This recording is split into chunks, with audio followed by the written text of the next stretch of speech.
After listening to each of the videos and readings throughout this week, I think the one thing that I find is that when it comes to the inequities of our students, the needs of our students, mental health of our faculty, our staff, and our students, and ourselves, the amount of parent involvement we see on our campuses, and our own work-life balance, the one thing that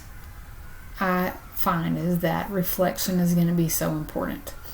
That, whether it's daily, weekly, monthly, yearly, that we are